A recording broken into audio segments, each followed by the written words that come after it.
Hey boys and girls, we are on lesson 13-2, write numerical expressions. Make sure you have your workbook, pencil, multiplication chart out, ready to go. Here is our learning goal. You can read it with me. I can write numerical expressions. So yesterday with the order of operations, we were using PEMDAS to work through numerical expressions. And today we're going to be creating those numerical expressions, but we'll have to pay careful attention to where we need to put those parentheses so that the right order takes place. Okay.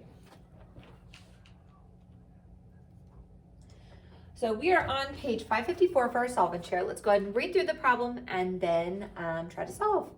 A baker packages 12 cupcakes to a box. Sean orders 5 boxes for his sister's graduation party and 3.5 boxes for the variety show party. Write an expression that shows their calculations you could use to find the number of cupcakes Sean orders. Okay, so you go ahead and try and then we'll go over it together. Alrighty, so the first thing we need to do is write our numerical expression. We can pay attention to labels here with this word problem to really help us know what we need to combine or add first and then maybe multiply later. So we have 5 boxes and then 3.5 boxes. So one thing that we can do is add those together, and then in each of those boxes we have 12 cupcakes. So one expression that you could have come up with is 5 plus 3 5/10, and then times 12. However, we need to slow down and think. Well, according to order of operations, this multiplication, if we think of PEMDAS, this multiplication is going to come before that, but that's not what we want. We want our addition to come first, so our parentheses have to go around our 5 and our 3.5, and then we multiply by 12. You might have broken it down into 5 times 12 plus 3.5 times 12. And this has an additional operation in it, but it would also give you the same answer. And really, that's the distributive property at work. When we distribute our 12 in, we just multiply it by each of those numbers there. So if I do 5 plus 3.5, I get 8.5. And if I take 8.5 times 12, I ignore the decimal at the start. Don't worry about lining a decimal up with multiplication. So 5 times 2 is 10. 5 times 1 is 5. Plus 1 more is 6. I put my 0 hero, smiley face, crisscross, crisscross. 8 times 2 is 16. 8 times 1 is 8. Plus 1 more is 9. Oh wait, decimal. I was like, hold on. My numbers are getting way too big. 960. I have this decimal right here. So 0 plus 0 is 0. 6 and 6 is 12. I know I'm running out of room down here. 9 and 1 make 10. So I have 1,020. And you're like, holy moly, 1,020 cupcakes. No way, Jose. Look, we have one number to the right of the decimal point. So we loop out 1 over that way. And we get 102. And it's decimal 0. So really, you don't even need that last little bit. You can just say 102 cupcakes, which is still a lot, but it's not 1,000, right? Okay, let's go take a look at our essential question.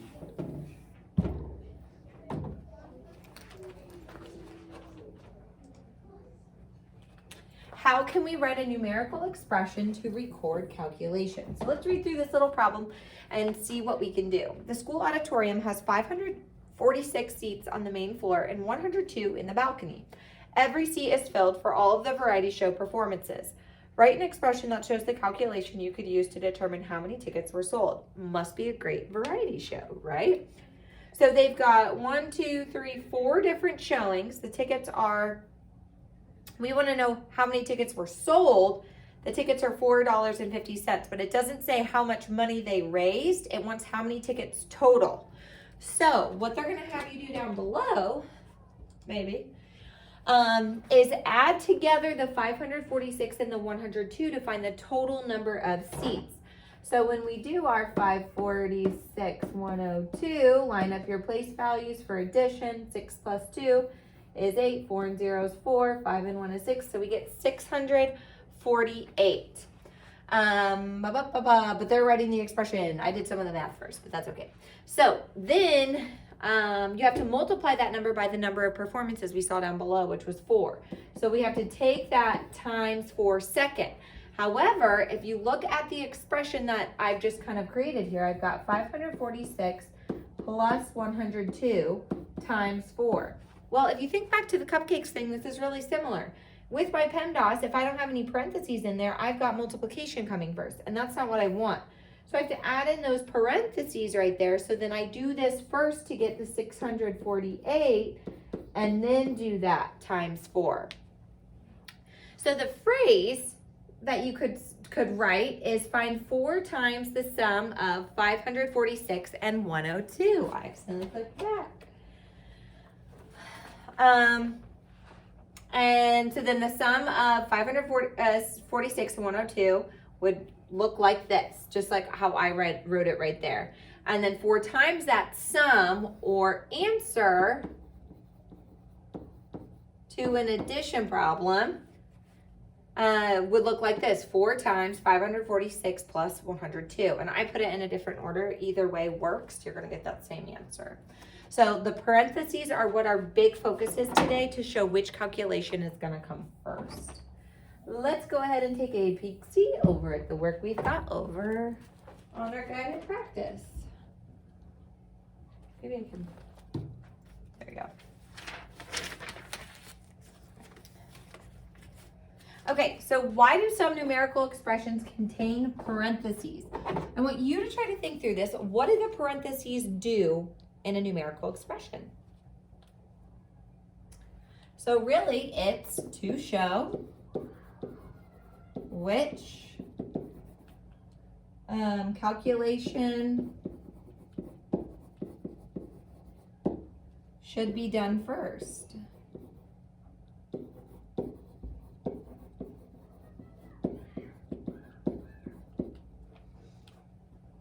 Okay, so then now over here we've got some phrases, and we have to pay attention to the wording because that will affect which part we do first and which part we do second. So let's go ahead and work through number 3. It says add 8 and 7 and then multiply by 2. So if I'm going to add 8 and 7, I know that's addition. I have 8 plus 7, and then I need to multiply by 2. Okay, this is very similar to our tickets problem, to our cupcakes problem. If I leave it as is, I'm going to do 7 times 2, which would be 14, plus 8. But that's not what we want to happen. This and then is telling me I want to add first and then multiply by 2. Okay, you go ahead and try number 4. Find triple the difference between 44 and 75 hundredths and 22 and 8 tenths. So we got to find our difference. And then we've got to not double it, but triple it. Okay, so if I'm going to find the difference first, that's the answer to a subtraction problem. So I know that's got to come first. So we've got to do our 44 and 75 hundredths minus 22 and 8 tenths. And that has got to come first because it's got difference in there. If it just said subtract these two and then triple it, then, well, that'd be the same thing. Okay. So then if I'm going to find triple that amount, I've got to multiply by 3. It's like if they would have said double, we'd multiply by 2. Triple is by 3. And I put the parentheses in there because I got to find this difference first and then multiply by 3. Okay, let's look at number 5. Multiply 4 times 7/8 and then add 12. So if I do 4 times 7 over 8 and then add 12 and then add 12. Well, looking at this one, if I follow PEMDAS, parentheses, exponents, multiplication, division, addition, subtraction. Multiplication, division comes before addition and subtraction. So this is going to come first anyway. I don't really need any parentheses in there to say, hey, do this multiplication first, because according to PEMDAS, it's already going to come first. Okay, you go ahead and try number 6. Add 49 to the quotient of 125 and 5. Quotient. Okay, so quotient is the answer to a division problem. When you get buzzwords like difference or quotient or sum is our addition or product, it lets you know that you need to find that first. So quotient of 125 and 5. So I need to do 125 divided by 5 plus 49. And then let's double check it with PEMDAS to make sure that the right thing comes first. So if I go through my PEMDAS, parentheses, exponents, multiplication, and division. We are gonna do this first before addition and subtraction. So division comes before addition. I don't really need parentheses in there in order to tell me. Of course, I mean, if you add in parentheses, it's not gonna change anything on these. If you have those there, nothing is really different because you're gonna do that first anyway. Okay, we are gonna keep working through these steps in group.